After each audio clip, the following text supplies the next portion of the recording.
There she was, the hair, golden and weightless, catching the light like strands of sunlight spun into silk.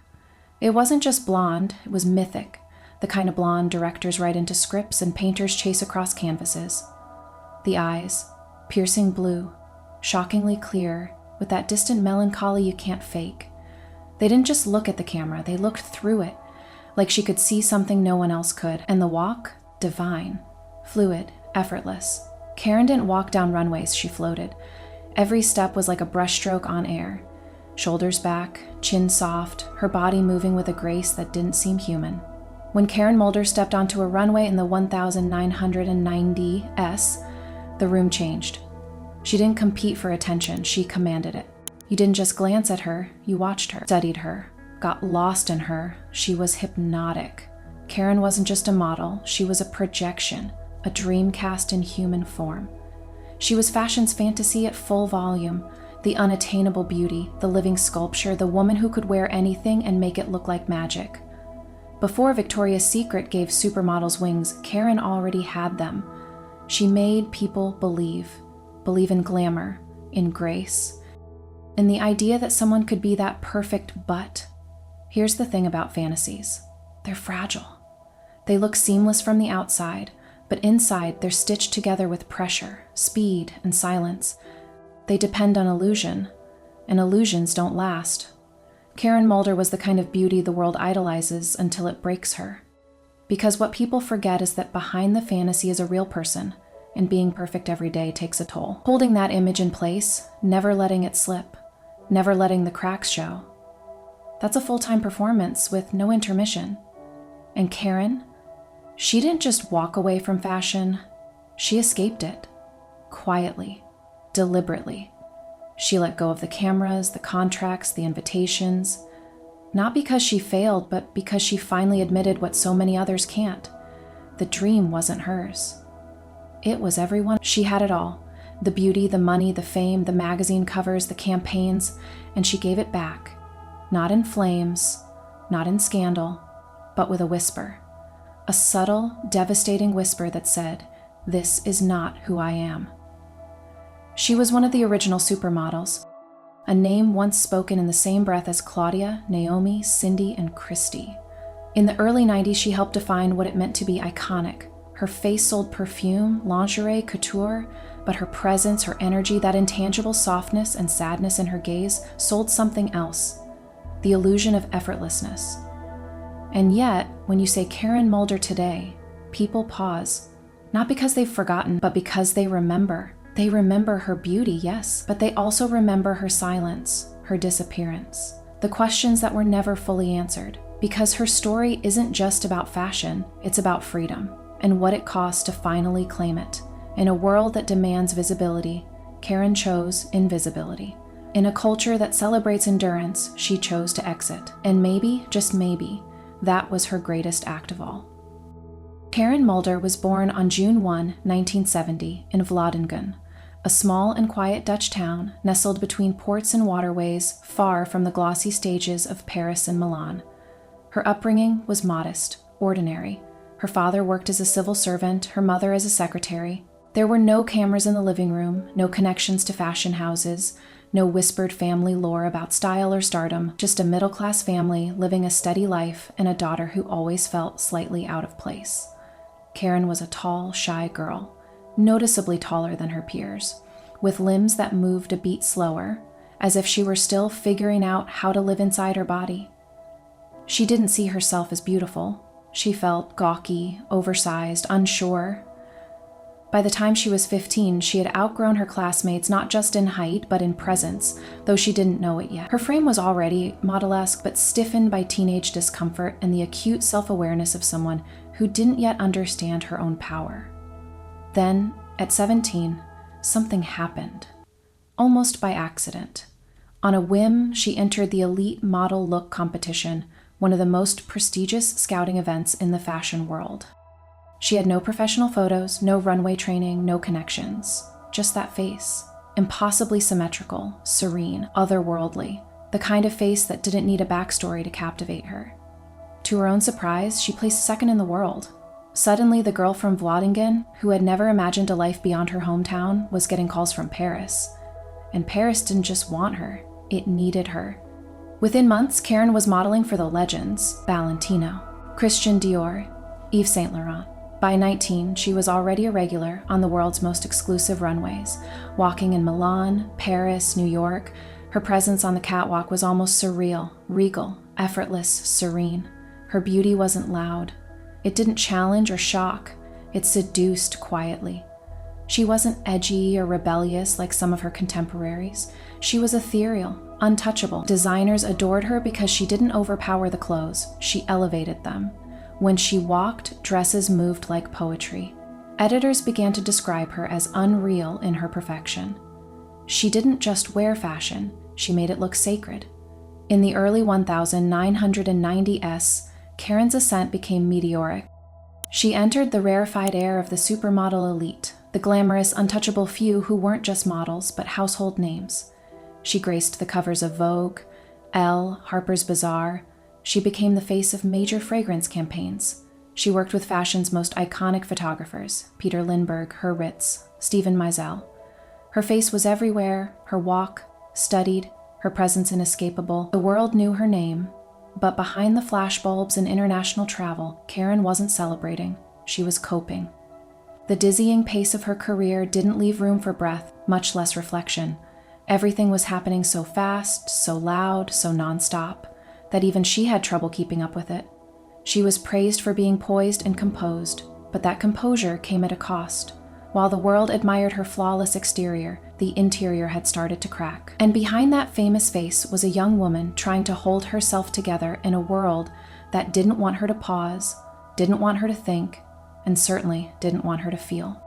In an industry built entirely on image, Karen Mulder's image was pristine, glowing, graceful, impossibly composed. That's what made it so suffocating. She wasn't just beautiful, she was the kind of beautiful that made designers call her divine, the kind of beautiful that photographers said didn't need retouching. Her look was described as angelic, her demeanor poised, her energy serene.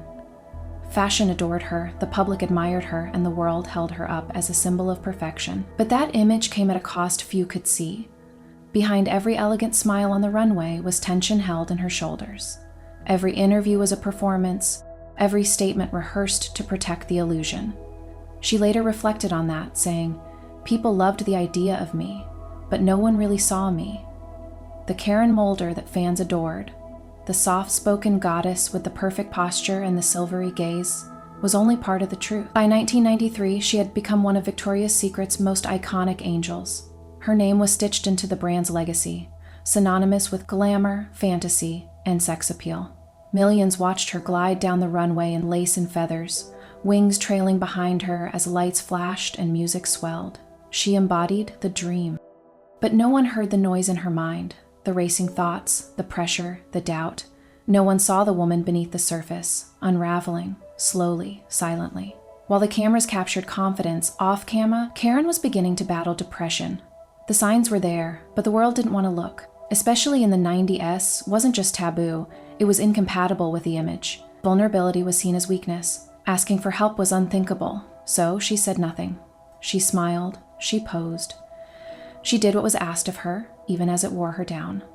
The demands were constant. Be thinner, be happier, be softer, be stronger, be everything for everyone. And eventually, it all became too much. She was tired of being styled like a doll, tired of being told how to move, how to feel, how to exist. She had become someone else's vision of perfection, a vision that had no space for her own needs, her own pain, her own truth. In 1997, at just 27 years old, Karen made a decision that would shock the industry. She walked away.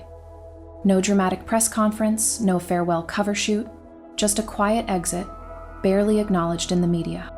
She slipped out of the spotlight like a ghost leaving the stage, leaving behind a world that had given her everything and taken nearly as much. People assumed it was temporary, that she was taking a break, recharging, preparing for the next act. After all, supermodels don't just vanish. But Karen wasn't pausing. She wasn't resting. She was disappearing, on purpose. Not because she couldn't keep going, but because she didn't want to, because the cost of staying had finally outweighed the benefits of being seen. For a while, no one knew where she went. One day she was one of the most recognizable faces in fashion, and the next she was gone. Just gone. No farewell shoot, no tabloid scandal explaining the exit, no slow fade, only absence. And in that vacuum, the rumors began to swirl. Whispers of rehab, talk of a nervous breakdown, speculation about exile or burnout. Everyone had a theory, but no one had answers. The tabloids latched onto the mystery, crafting lurid headlines from scraps of gossip. The fashion industry, always hungry for the next new face, quietly moved on. But in 2001, after years of silence, Karen Mulder returned. Not to a runway, not to a magazine spread, but to a television studio in France. She didn't come back wearing couture or posing for the press. She came back to speak. And what she said stunned the world. On live TV, she broke open the silence that had swallowed her whole. She spoke slowly but clearly about the darkness behind the beauty, about the manipulation, the emotional control, the psychological damage. And then she said the words no one expected. She claimed she had been raped, drugged, and silenced by powerful men in the fashion world, including individuals within her own modeling agency. She said she had been institutionalized against her will. She said the price of fame had been her sanity, and now she was trying to find her way back to herself. The media didn't know what to do with it. Some journalists tried to take her seriously, but most didn't. The tabloids mocked her. Pundits called it a breakdown. The fashion world, the same one that had built her up, paraded her image across runways and magazines, now turned away. She was dismissed as unstable, hysterical, meltdown material. The label of troubled clung to her like static. What wasn't discussed was how much strength it took to say those things out loud, to come forward in an era where the public had little patience for women who disrupted beautiful illusions with ugly truths. She didn't name names to shock. She wasn't trying to reclaim fame. You could see it in her eyes during that interview. Wide, glassy, and quietly pleading, she looked less like someone chasing headlines and more like someone begging to be believed. Karen would later say that she regretted speaking out on television, not because what she said wasn't true, but because she wasn't ready for the world's reaction. "I wanted help," she said in a later interview, "but I was screaming into a void." She hadn't come prepared with legal strategies or media training. She came raw, vulnerable, humans. And for that, she was punished, not by law, but by public opinion. Still, in that moment, she did something extraordinary. She told the truth as she lived it, even if no one was ready to hear it. And in doing so, Karen Mulder became one of the first voices to speak out about the darkness beneath fashion's flawless surface, long before the world was ready to listen. After that interview, she vanished again. And this time, it felt final. No staged comeback. No glossy magazine cover promising her side of the story. No redemptive press tour or personal rebrand carefully curated on Instagram. Karen Mulder didn't tease a return or drip feed the public with nostalgia. She didn't write a tell-all book or sit down for a raw, emotional documentary. To set the record straight, she declined those offers, politely, firmly, consistently, because she didn't want to correct the narrative. She wanted to leave it behind. She didn't want a redemption arc. She wanted privacy.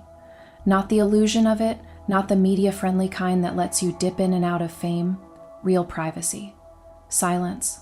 Stillness. Space to exist without being watched, judged, speculated on. She had played the role of the muse, the icon, the angel. She had been fantasizing. And then she walked away, not because she couldn't maintain it, but because she no longer wanted to. Over the next decade, Karen Mulder lived in near total obscurity.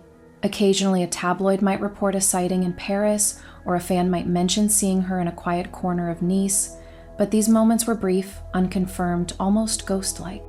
She moved like someone who had learned how to disappear without leaving a trace. She turned down modeling jobs. She declined film roles and magazine shoots, not because she lacked opportunity, because she had finally earned the right to say no. She was no longer interested in performing the past or reviving the image that once made her famous. It wasn't about punishing the fashion industry. It wasn't about making a statement. It was about saving herself, about taking back her time, her body, her mind, all the things that fame had taken pieces of. Karen wasn't staging a rebellion, she was choosing peace. In 2010, her name briefly resurfaced in the press, a dispute, an arrest, a glimpse of turmoil that made headlines for a day and then disappeared just as fast. It was a chaotic moment that could have become another media frenzy, another attempt to define her by one headline. But even that faded. The world moved on, and Karen faded with it, not as a victim of obscurity, but as someone who had finally found the quiet she had long been seeking. Some people say she disappeared, but the truth is far more powerful. She escaped. She slipped through the cracks of an industry that tried to claim her forever, and instead, she claimed herself. In a culture obsessed with visibility, Karen Mulder became a rare figure, someone who chose to be unseen, someone who understood that walking away isn't a weakness. Sometimes it's the only way to be whole. Today, Karen Mulder's name doesn't sit at the top of glossy supermodel retrospectives. She's not front and center in nostalgic documentaries about the golden age of fashion. You won't see her seated at the Met Gala next to editors and designers she once headlined for. There are no brand ambassadorships, no commercial reinventions, no social media campaigns with retro runway clips set to nostalgic music. But her ghost lingers in the industry like perfume, subtle, unshakable, haunting. She may not be named often, but she's felt. Always felt.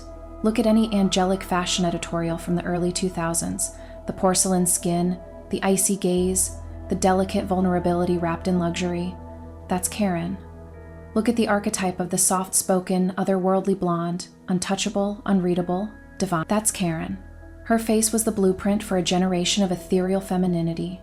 The myth of the perfect face, symmetrical, serene, otherworldly, was a myth she helped build, not through force, but by simply existing in front of the lens, delivering the kind of beauty that made people forget how to breathe.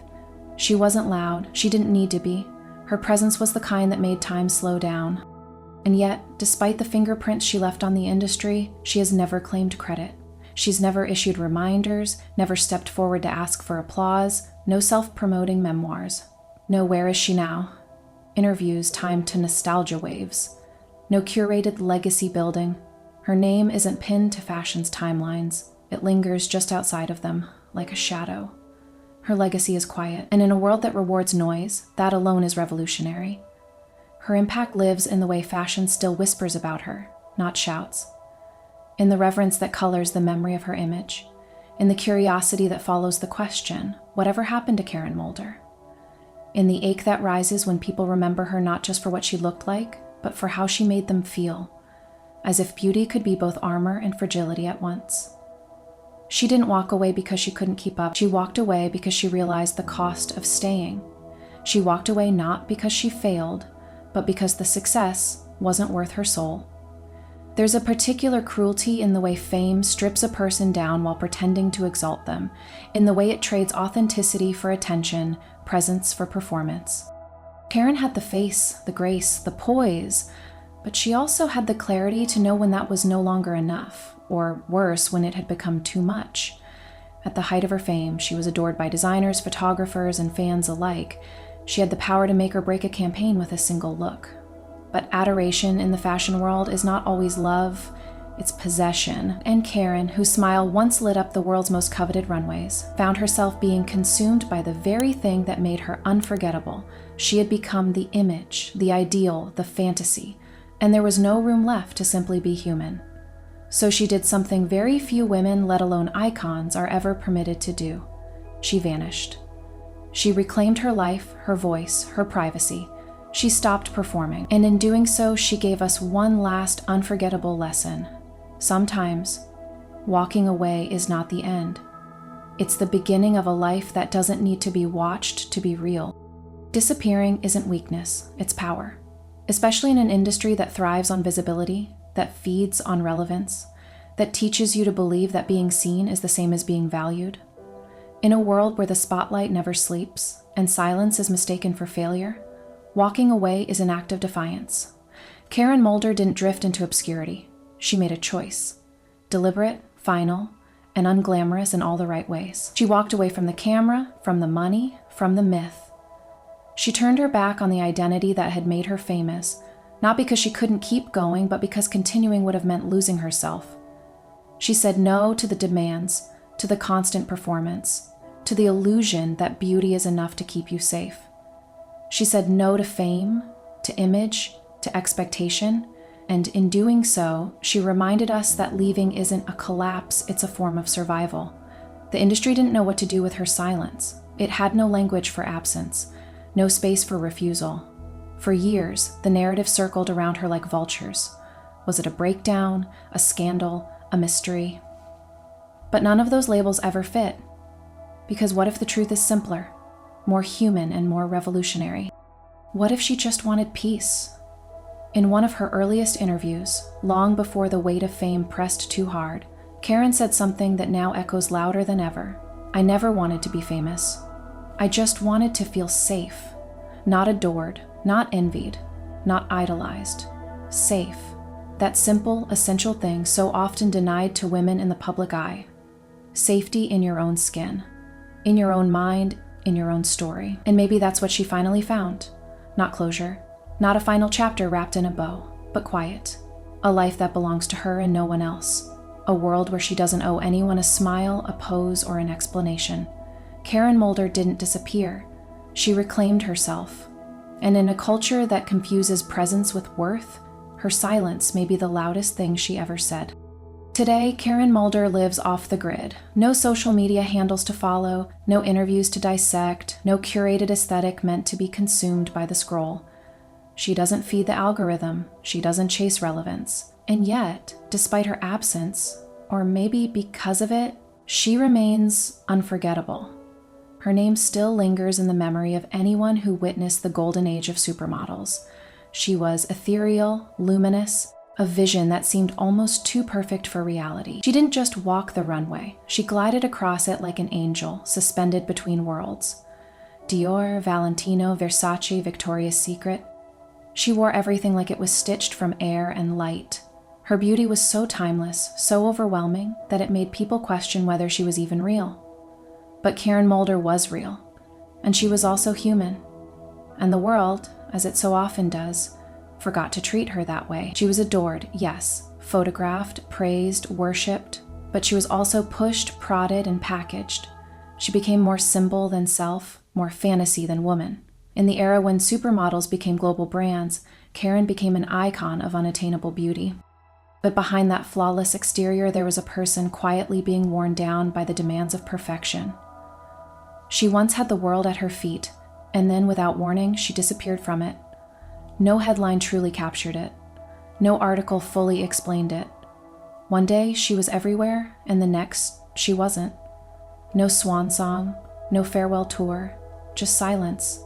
A silence so total, so deafening, that it became part of her myth. She was the angel who flew away, the goddess who turned back into a woman and left the temple. And in doing so, she became something rarer than any campaign could have made her. She became her own Karen. Reminds us that sometimes the most beautiful thing a woman can do is walk away. Not in shame, not in defeat, but in power, in clarity, in self-preservation.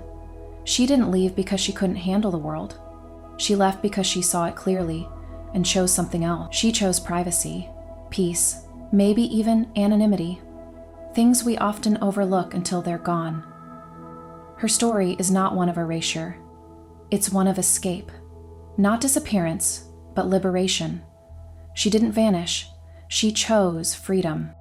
And now, when her name surfaces, whispered in conversations about fashion's most mysterious disappearances, or tagged in old runway footage, or remembered in nostalgic documentaries, it carries more than just a history of glamour. It carries a weight, a pang of mystery, of nostalgia, of awe. That's her legacy.